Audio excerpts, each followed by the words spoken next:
high achiever, chances are you have this thing in mind of a checklist of exactly what you're supposed to do when you're supposed to do it. And it may have been handed to you when you were really young. But what happens if you check off that checklist and life doesn't turn out at all like you thought it was supposed to? My guest today, Missy Shopshire, is going to walk us through some of the transitions that it took her to get to where she is today, including extreme success and a near death experience. Missy started her career in sales, reaching the top 2% in a multi-billion-dollar company. She held that position for over 10 years, during which she learned the importance of building a team, leading them well, and working toward a shared vision of success. Then her daughter's illness and her own near-death experience caused her to reevaluate her whole life. Leaving the sales industry at the top of her game, she switched gears to become a certified life and business coach. Now, she helps leaders align with a higher purpose and achieve their true potential. Her book, Forces at Work, became an Amazon bestseller and achieved #1 bestseller in 6 categories and #1 new release in 4 more. Today, Missy is on a mission to help leaders embrace their circumstances and achieve their deepest held dreams and desires. Missy, welcome. Thank you so much for coming on the show. Awesome. Thank you, Elyssa. You're going to have to follow me around and introduce me everywhere I go because that was Absolutely. You got it, girl. I'm so awesome. excited to have you here today. Your story is so mind-blowing, and I've heard you speak before, and your book is incredible, which, by the way, everyone who's listening, go and check out her book. It's called Forces at Work. We have all the links for Missy in the show notes, so make sure that you check those out, and you can follow her, and you can get some more juicy stuff from her. So tell us a little bit about this progression where you started off as super, super successful salesperson in a massive corporation, and then all this stuff happened and it screeched to a halt. Can you Yeah. walk us through the transitions and what that looked like for you? Yeah, I for sure will. And in fact, I'll even back you up before my success as a salesperson. I never intended to go into sales. My husband and I were in ministry actually. And we literally had basically taken a vow of poverty to be in ministry. And then early in our marriage, right after my second child was born, we had a huge crisis in our marriage. And I did not see it coming. It completely took the rug out from underneath me. And we've been able to work through that since. But at the time, it was devastating because we also lost our jobs. Essentially, we had to leave the ministry, and it was just an incredibly difficult time. And but the good news is, and this is a story for a different day, is that we were able to rebuild a marriage that we really love today. But at the time, we were raising 2 small kids, we didn't have jobs, and we were living on our credit cards. And that's when the sales career was revealed to me, and it was mostly out of necessity. And I share that because I know that, it was kind of a trauma response. Is me jumping into sales was a trauma response. And that's one of the reasons why I got to be really good at it, because I didn't feel like I had a better option. And I worked for a great organization that was amazing, but it was very entrepreneurial based. And if you worked hard, you got rewarded hard. And so at first I was doing it out of desperation, literally to feed my kids. And then I started winning and it started to be fun and I started generating, and it really elevated our position in life financially. And it was so fun. So that's how that whole sales thing started. But I will say that the whole time I did feel that maybe I felt like a fish out of water, or that I outgrew it and I didn't maybe have the courage or just even the awareness to kind of go within and think about what else I might be doing. So it did kind of sometimes niggle in the back of my brain that, oh, I'm not sure I love this, or that I want to keep doing it. But really, when you are that successful at something, everyone thinks you're crazy if you talk about leaving it. And it was an amazing experience in a great company too. So that's the background to that story. I love that. And I think you touched on something that's so important, because as women who are high achievers, oftentimes we are faced with a really loud response if we ever question moving away from something that you're good at, or that there's success there. And oh gosh, you've got it made. Yeah. Your life is coming back. You elevated your financial success. You've got this great family, and like, why would you change anything?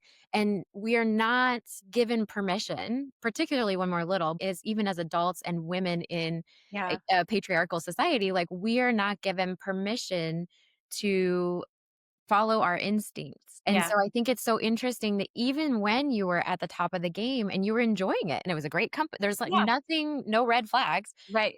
but you just kind of knew, Yeah. this might not be everything for me. And it doesn't Yeah. mean you're And ungrateful. no, I mean, I was incredibly grateful. Even today, I was just watching a video of one of my unit awards, and gosh, it still just warms my heart to see that. And I loved leading that unit. But I did feel called to something more. And that's the kind of woman that I work with now. It's like, and it was kind of a crisis of confidence too. It's like, did I just get lucky? Is this the only thing I'm ever going to be good at? And then also I think when we're anticipating or thinking about a transition, we feel like we're going to have to start over at the bottom, and I had worked so hard. Like, I don't want to give the impression that building that sales career was easy, because it was not. It was hard. And I made a lot of sacrifices along the way. And so when you think about, how am I going to even make a lateral move at this level? And even my husband said to me, he's like, who's going to pay you that much to do something new or different? And it was a valid question, but I did start asking it. I did. And I hired a life coach, which back in the day was kind of new, and I didn't even know what coaching was really. And it was such a powerful experience for me, beyond the issue that I was facing, for someone to help me dig deep and to figure out what my purpose was. Big questions like, why are you on this earth, and what's your real contribution going to be? And that's really what gave me the courage eventually to jump to the new career. That's incredible, and I love what it says in your bio about helping women find that purpose and what really brings them back to life. Mm. So, can you talk a little bit about when things did kind of hit the fan? I mean, your daughter was ill and Mhm. you had a near-death experience.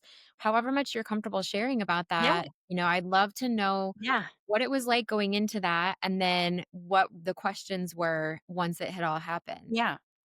Um, so I was having my best year ever in the business, and I was really starting to just reach that upper echelon in the company where things were really rolling, and it's so fun. And it was actually during this season, it was like July 24th or something, where Grace had just turned 4. It was right after her 4th birthday, and she was perfectly healthy. Like, we are not hospital people. I mean, I'd never been in the hospital other than to give birth, and the kids were healthy. We didn't have any chronic issues in our family or anything like that. But I just had this sense that something was wrong with her. And it stayed with me for days, maybe even weeks. And I remember I'd be putting her to bed at night and I'd be thinking, something's wrong. And I just had the feeling that it was going to be okay, but that something was wrong. And I'd seen her doctor several times. And I share this because, women, you have to follow your intuition. Because if I wouldn't have followed my intuition, we wouldn't have Grace with us today. And we ended up taking her to the clinic, and it's a story that I share in the book, but it's even hard to think about, because if we would have made one small different decision, it could have all turned out differently. But she was diagnosed with stage 3 kidney cancer, and it was growing rapidly. Her tumor was doubling in size every 48 hours. We went in, we had surgery one day, we started chemo the next day, we started radiation the day after that. And it just completely turned our world upside down. And at the time, I was still leading a big organization. And obviously, nobody expected me to keep working in the midst of all of that. But the really cool story is that I learned a huge lesson about leadership that year, because even though I stepped out, my unit had kind of grabbed this vision. And because I had been sidelined, and because they loved me and they loved our family, they just worked at a completely different level. And we hit a really big goal that year that I thought was too big to shoot for, but we hit it. And it was, I felt like God was teaching me a lesson. Like, if you would just get out of the way, we could do some really big things here. And I learned, and you were asking about, obstacles. And one of my big obstacles was always being a Lone Ranger cowboy. I used to just put everybody on my shoulders and go for it. And that was the first thing that happened. And then as soon as you have a kid with cancer, the first thing they tell you is don't get pregnant. And the reason and why is because you're going to be around radiation, chemotherapy, and it's really difficult if you're a pregnant mom to be there for your child. But you know how when someone tells you something, and I'm like, well, I was 35 years old. I'm like, I'm not sure I'm done having babies. And so the month that she finished her chemotherapy, I got pregnant. And that's when we were expecting Jack. And I decided to work really, really hard that year so I could take some time off when he was born. Because, if you're an entrepreneur and you eat what you kill, basically, there's no maternity leave for that. But I knew I could put things in place so that I could just spend some time. Grace had just started school. We had an older son too. And I just wanted to have that time. But what ended up happening is I got really sick in the hospital. And I ended up in a coma for 4 days after Jack was born and tons of complications, the least of which, maybe the greatest of which, was congestive heart failure. I had a cardiomyopathy, which was really, at the time, a life altering diagnosis. I saw a heart doctor that said, your life is never going to be the same. And I was feeling it. I couldn't hardly walk up a flight of stairs after that. But I did decide that that was not going to be the end of that story. And I worked really hard to regain my health that year. I just shut it down and I had to kind of challenge some conventional medicine wisdom too. And now today I'm healthy. I mean, I'm very healthy. I think I'm the healthiest chronic person, that I can be. That is incredible. Okay, we're just gonna take a minute. That was so powerful, and how frightening and Yeah. how intense to have those 2 things back to back. Yeah. And you talk about she had an illness. Well, I mean, that's a potentially life-ending illness, obviously, and then you had this experience immediately after that.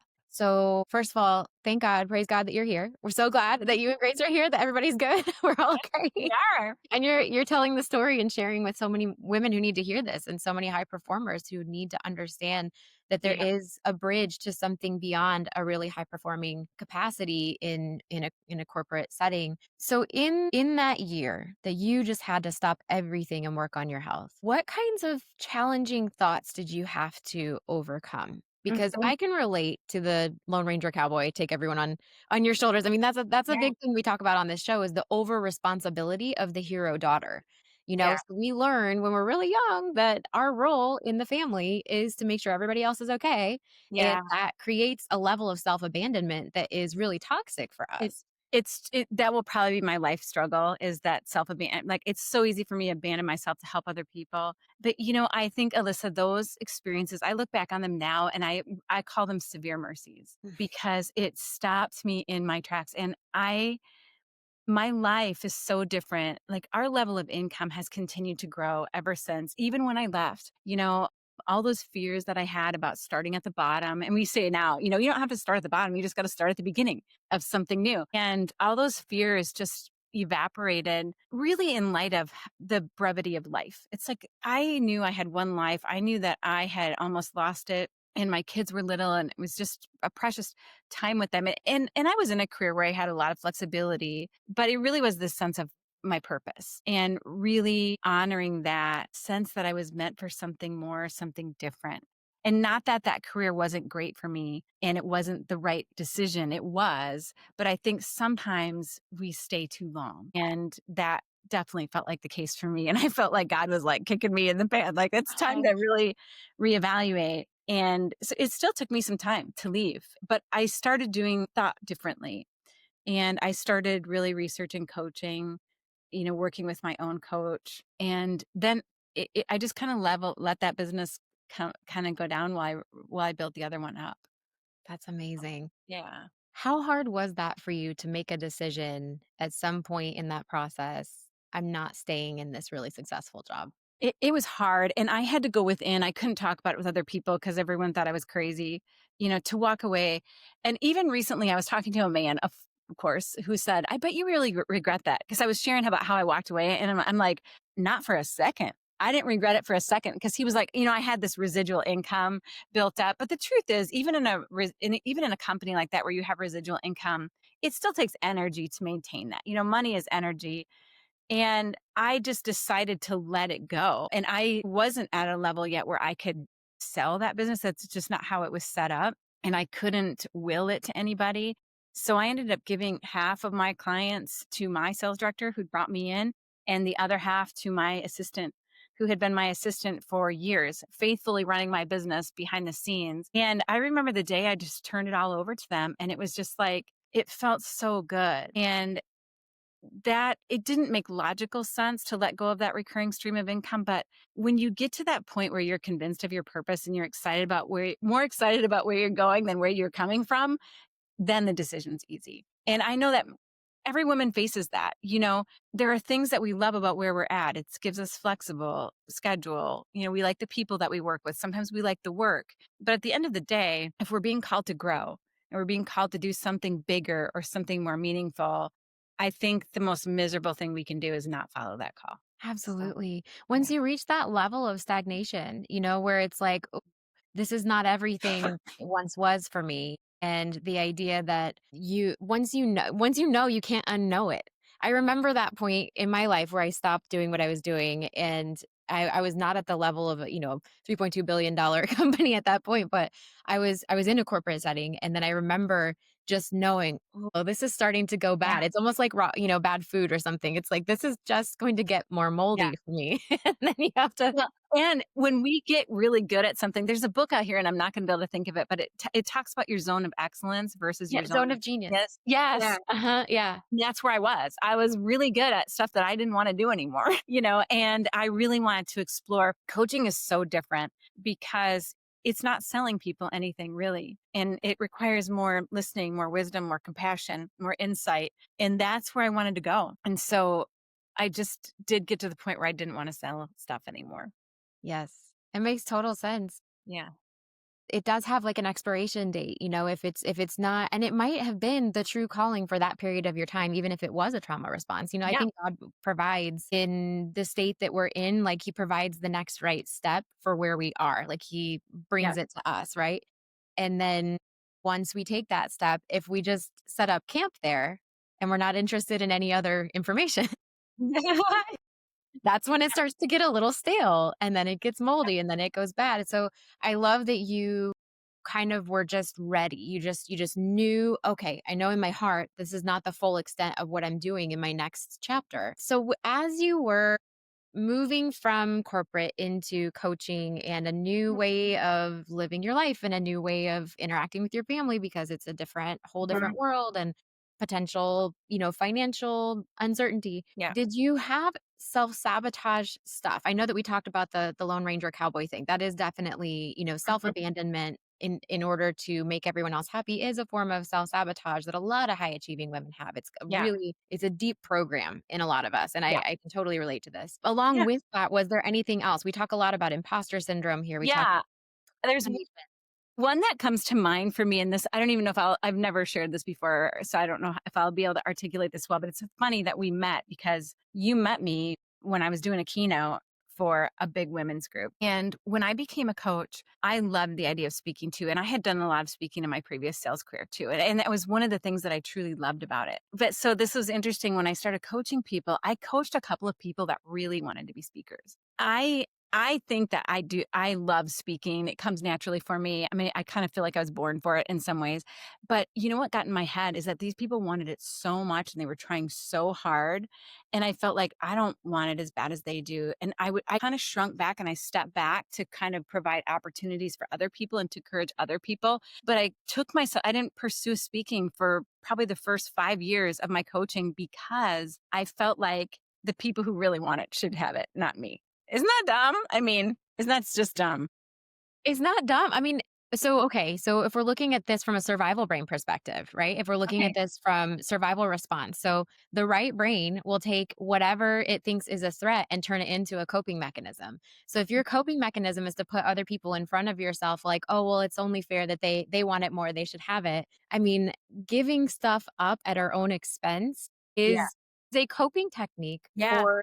I mean, we learn at an early age, as women in particular, and especially if you have a faith background, like my family of origin, we had a strong, religious practice, strong faith background, and you give, and there's no ends to the giving. And Yeah. that makes you good. And Yeah. so it's like, wow, of Yeah. course, when. But you know what, Alyssa, too? It also got me off the hook. That worked for me in a way because then I didn't have to face that desire in me, which is that I really wanted to do it. I really, right now, I'm not wearing my little airplane. I have a little airplane necklace that I wear, and it's to remind me that I want to be an international speaker. And that's my true dream is I want to get paid to go speak. And, now that my kids are raised, my family they're all gone. And it, I think now I just had to really look at that and say that really is a dream that I have and I need to own it and step out and do it.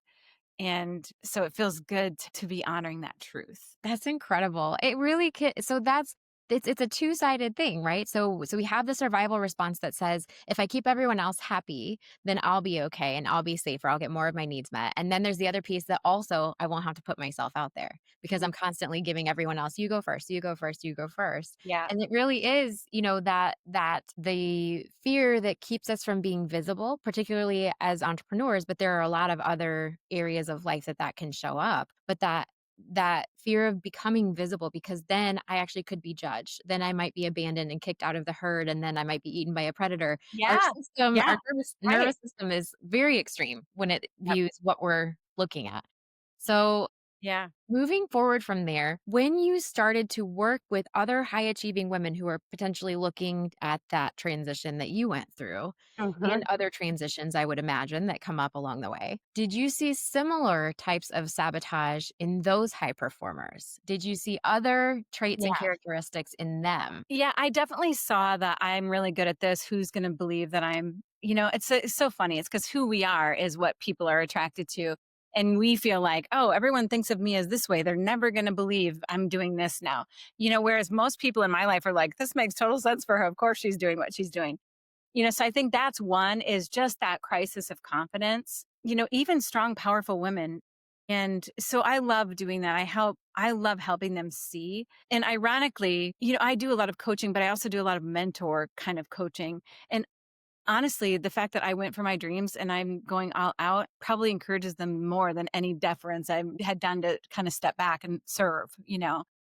They see that it's possible because I did it, Yes. you know. And especially, I found that to be true for my clients also with the amount of trauma healing that I've done and with the amount of nervous system regulation that I've done and the amount of capacity that I have now for and it's so funny because another self-sabotage of women, which is coming up in my mind right now for myself, is talking about what we're good at and what we've done is so not permissible, in society to really like tout, hey, I've done these things, I have these accomplishments. But it is really encouraging once you know someone's story, like, oh, wow, that's where you started.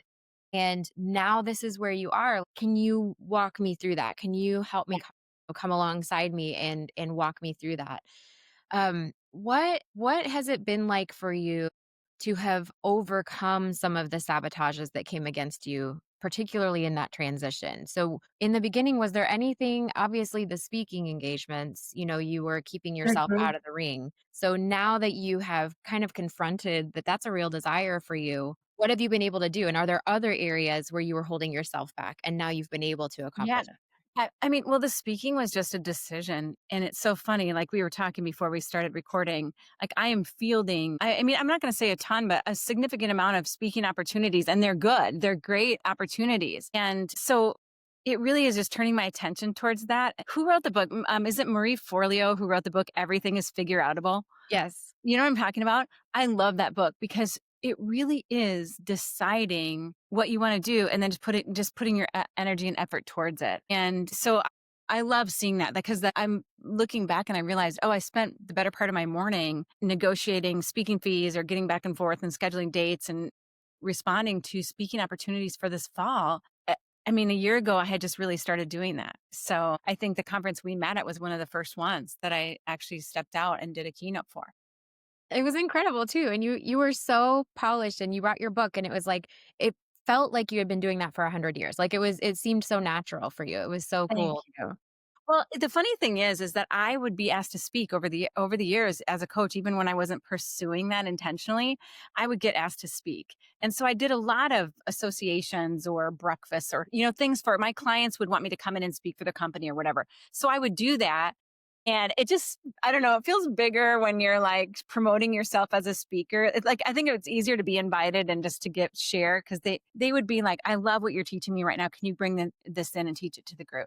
So it did feel like a little bit of a jump, but it's true. And I'm having a blast doing it. And I think one of the things I had to battle was perfectionism because I did want to jump into a bigger arena. And I felt like I do have to be polished. And I do really want to present myself as a professional speaker. And I had a big one in January that I really enjoyed doing, but I was not enjoying the process. I was really, really stressed out about.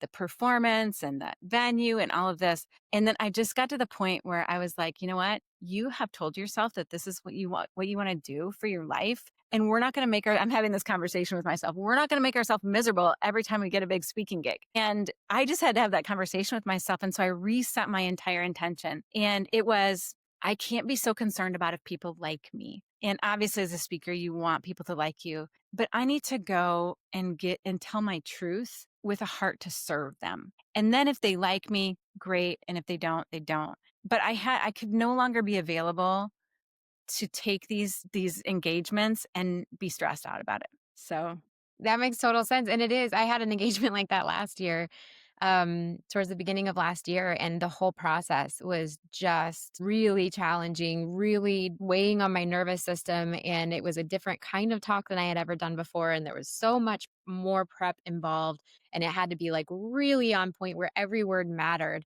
and literally, I kept telling myself, "This is for the one woman that needs this. This yeah, is for the one person whose life is gonna change because of this, because I don't believe God has me doing this, but that there's gonna be someone changed." And yeah. then I had the blessing of walking backstage after my talk, and there was someone who she was the janitor at the venue, and she Oh was wow. just sobbing, and she just said, "I wasn't even supposed to be at work today, but everything you just shared explained my whole Yeah, life to me." And it's just like, yes, like, this is why we do it. This is why it's worth having yeah, the courage to put yourself out there and having the patience maybe to just yeah. make it through the really hard knot-holes. And to not tolerate that. The thing is, because I'm a results oriented person, and that's why I was good at sales.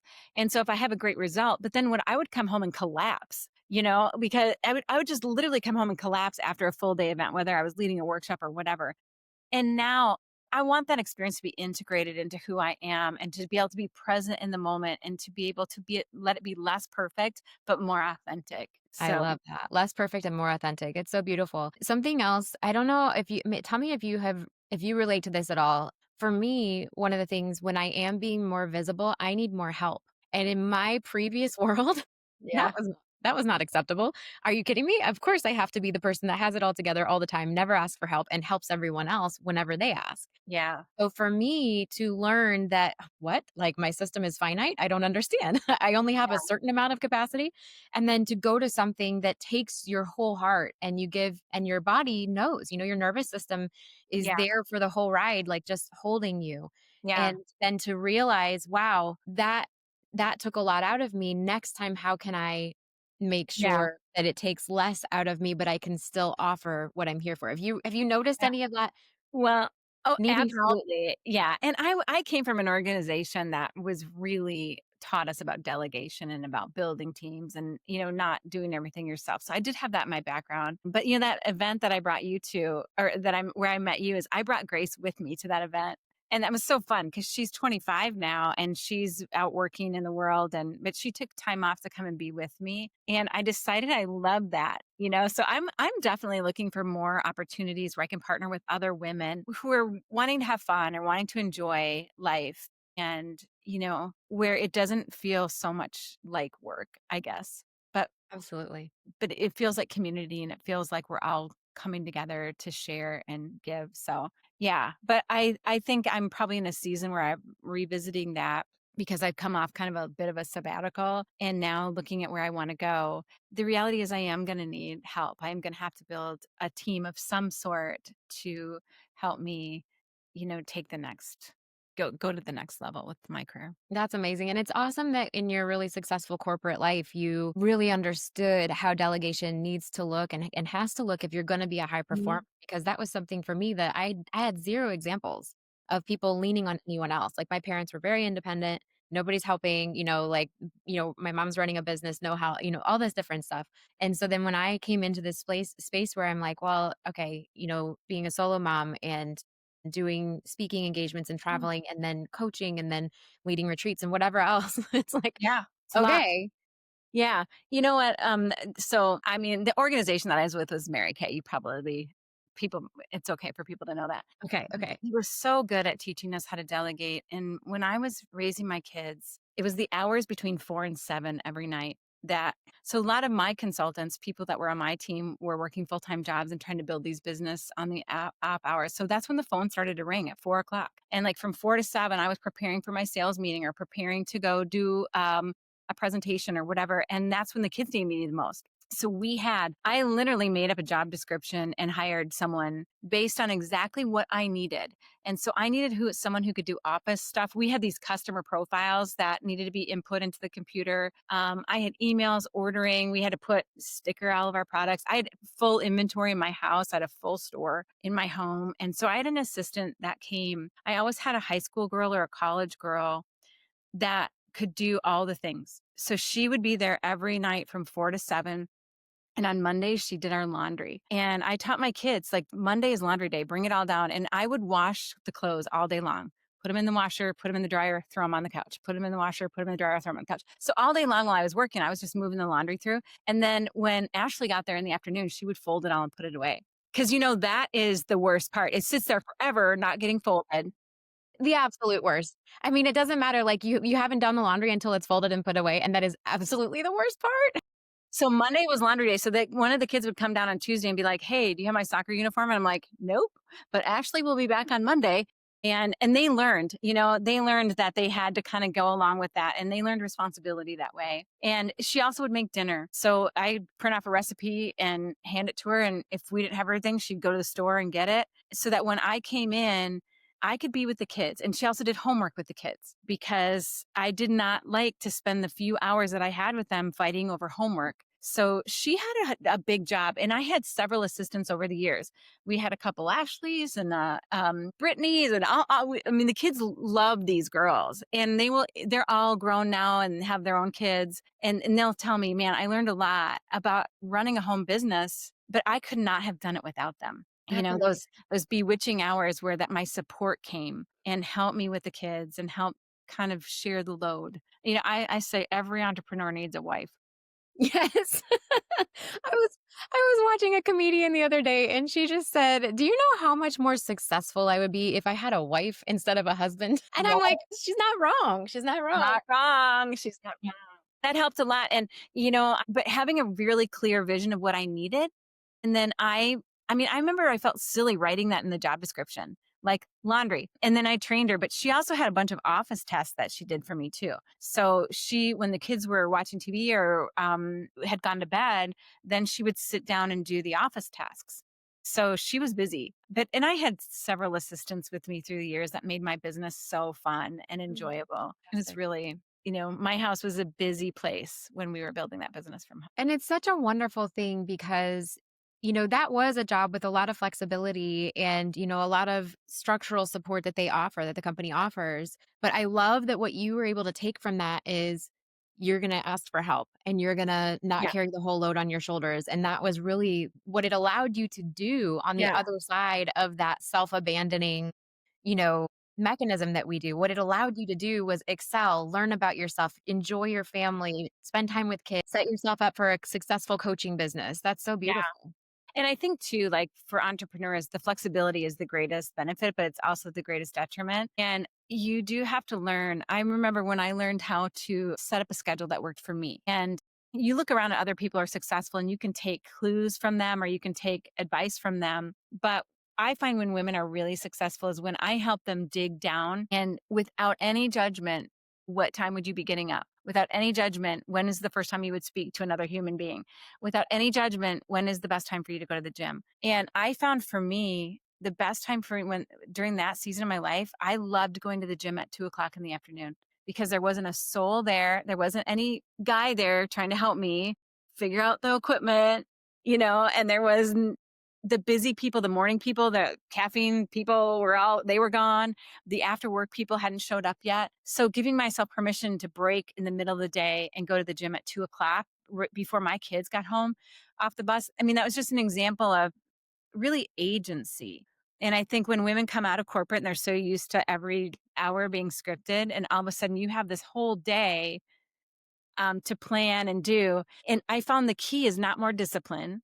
And it's not trying to discipline or force yourself to be something that you're not, but it's really listening to what you really want. And as women, we have so much wisdom and just you wouldn't believe how hard it is for women to give themselves permission to live the schedule that they really want to live and trust that that's going to be enough. I literally had a client just a week ago in her one-to-one session with me, and she said actually, I think it was 2 weeks ago that we had this conversation, and then last week we updated about it, and she said something in passing that made me ask her, "Do you feel bad about waking?" Because she just moved on from her company, and she started her own consulting firm, and she's doing these things with her own hours, and I said, it sounds like you might feel bad about the fact that you slept in until 9." She said, yeah. And I'm like, okay, tell me more about that. And she said, well, because then my thought is, then I take an hour or two to like do my morning routine and get ready. And then it gets to be 12 or 1 o'clock and I haven't accomplished anything. And Yeah. I was like, all right, let's work on this. So we did some nervous system regulation. And then I actually assigned her to go to her trauma therapist and work on because it was so deeply Yeah. rooted Yeah, in it is. her It really is. childhood messaging, right? Yeah. And so she did the regulation exercises and she went to her trauma therapist and she came back and I said, "How was that?" And she said, "I feel totally fine about it now. Like I understand why I was Yeah. feeling that way based on my history and based on the actual judgment that people have judged me." She said, "But I feel great about waking up at 9 now." And I think the bigger shift there, Alyssa, is learning to trust yourself Yes, and learning to trust because for so long, the check boxes for success were outside of us. And if you do this and if you do that, and even in the organization I was in, there was a 5 a.m. club. And I always felt bad that I was not part of that, but I just could not. no thank Um, you. and yeah, so I will probably always be working on this, learning to trust myself, learning to trust, trust our body, which especially as women, I know men have these issues too, but we are so in tune to our bodies and it has so much wisdom to offer us. And I feel like the better I feel, the more successful my business is, the more fun I'm having, the more money I make. So I do have to catch myself. It doesn't always come naturally to me, but I do try to break up with anxiety whenever I can because I realize there's nothing really to be anxious about. At the end of the day, I mean, in my case, no one has cancer, no one's in a coma. You know what? There's nothing really that requires me to be in that state of fight or flight like that. So, That's incredible. It's incredible too to just be able to live in that reality that you can remind yourself. And one of the things that I always say is you can always tell yourself, I'm not being chased by a wild animal, but your yeah. brain thinks that every threat is a wild animal coming against you. Yeah. When you have trauma in your history, it's got proof that like, hey, life isn't safe. Yeah. But you can actually reprogram it for the now. Hey, right Yeah. now I'm sitting in my And office. and I will say too, for the people who are going through some of those really difficult things, because I know there are a lot of women who are facing a cancer diagnosis or taking care of a parent or a child who's sick. And those were sacred times for me. And where I did have people rush in to help. Our church made meals for almost 2 years. Like it was almost like hard, because that's what churches do. They're like, they need food, bring them food. It's humbling. And because I did come to the end of myself, especially when Grace was sick, it was hard. We had another kid and we were trying to get to school every day and getting her through her treatments. But I don't know, it's made our whole family better, just more compassionate, more grateful. Just, these things happen and we get to choose a response. And that's probably one of my favorite quotes. I'm sure I shared it when you heard me speak is that Viktor Frankl is, between stimulus and response, there's a space. And in that space is our freedom to choose our response. So that's not the exact right quote, but it's close. That's beautiful. And it's just remembering that, like, no matter what we're going through, our power is always in the present moment. And I like to believe that I'm being guided and I'm being held and I'm being led. And as long as I can rest in that and take the next right step, then everything's going to be fine. Absolutely. It is about that next right step. Thank you so much. This has been Mhm. so okay. So I really can't believe it's like the end of our time right now, but I this has been know. Yes, this good. has been incredible. And so I'm curious for someone listening right now. Maybe she is in one of those really challenging times, or maybe she's feeling really stuck in the job that she's in, and she just doesn't feel like she knows what the next right step is. What is the one maybe baby step that you would tell her to take right now in this moment to get her to where she needs to go? Well, I mean, you're kind of giving me a nice pitch here just so I can hit it right to my book. You got it. That's exactly the person that I wrote Forces at Work for. And it's someone who feels like they are stuck or aren't sure that this is where they want to be forever. And just at the beginning stages of thinking about something new. So the book is really just 5 steps, and it's the coaching process that I've used for the last 15 years to help people come back into alignment with themselves and begin to see new possibilities. And so the 5 elements are, purpose, creating a compelling vision, and then establishing your agency, understanding intentions and the power of intentions, and then stepping into an aligned action. So it's a really easy read. People will tell me they'll sit down and read it in a weekend. And it's also available on Spotify if you like to listen. So I did record it and it's available. If you have a Spotify account, it's free. That's amazing. Thank you so much. And that really is like just to listen to or read someone else's story and then to walk through something like that, like your step by step, the 5 steps. I love that because it takes the complexity out of it and you can kind of just Yeah. follow the steps. So that's Yeah. beautiful. And I go back to those steps over and over again. I think they are keys to alignment. And every time I go through them, I grow a little bit more. It's like peeling an onion, there's lots of layers. But I think especially understanding what your purpose is and developing a purpose statement, which is a workshop I teach all the time because people just don't really do it. And it helps so much to pause and take time to write a purpose statement for yourself and then let everything gets kind of weighed against that. Every opportunity gets weighed against that. That's beautiful. It's like a compass. I love that. Okay, so the last couple questions that I always ask every guest. One, what is your go-to pump up song? A song that kind of resets you? You're going to laugh. And I don't know if your audience is going to know this song, but do you know? I have 2 that I'll share. Okay. Do you know the song Short Skirt, Long Jacket by Cake? Okay, No, pause. I You can go don't. listen to that after Okay. that. That's before I speak, I'll listen to Short Skirt, Long Jacket. But I also love anything by Andy Grammer. And I really love the song Give Love. It just embodies how I feel about as a mom. He talks about his mom in that song and about who I want to be in the world. And everything he sings is so positive and uplifting. So, and it's very different than the Cake song. You covered a range. That's good. Yes. A little something for everybody in that one. Awesome for everybody, no matter what you're listening to. Yeah. I love it. Okay. And then what is your go-to self-care if you just have like 5 minutes, really quick, not complex? Yeah. Okay. This one was harder for me because I've been giving myself longer than I can do 30-minute self-care pretty easily. I would have a list You of things. out. You know what came to mind is a couple years ago I read Gabby Bernstein's book, A Super Attractor, and she shared this exercise and it's 4 questions. And I answer these questions almost every morning in my journal. And I don't even think as I'm writing, I just answer the questions. And the first question is, how do I want to feel today? The second question is, what do I want to give today? The third question is, what do I want to receive today? And who do I want to be today? And I just write whatever comes into my head and it just centers me. It just brings me back to myself. And more often than not, I'll read that in the evening and exactly what I wrote down is exactly what I got that day. It's the power of intention. That's amazing. I love that. And if you couple that with the faith that you're being guided and that things are going to be provided for you, it's so powerful. What a great Yeah. practice. I Yeah. love that. Thank you so much. So before we close out, where is the best place for people to find you? Obviously, we want them to listen to the book or to go out and get the book, Forces at Yeah. Work. Yep. And then where else can they be following along to see what you're doing and where you're speaking? Yeah, sure. My website, Missy at MissyShopshire.com. Although I'm not super, it's a kind of a placeholder. It's like if I'm doing something, I'll post it on my website. You're also welcome to follow me on Instagram or Facebook. It's just me. I'm just doing what I do. And I kind of resist branding my Instagram and my Facebook. So you're really just going to feel like you're my friend if you follow me on Instagram or Facebook, because that's what you'll be. But yeah, the website for more official things. I'm doing a workshop on Saturday here in Indy. I have a new course coming out I'm really excited about called Chronicle. And it's remembering the story of your future self. And it's about the power of a compelling vision. Oh, I got a little book for you right here. Oh, It's like nice. this is a little book, and I don't know if you can really see it, but this is a workbook that you get when you come through the course.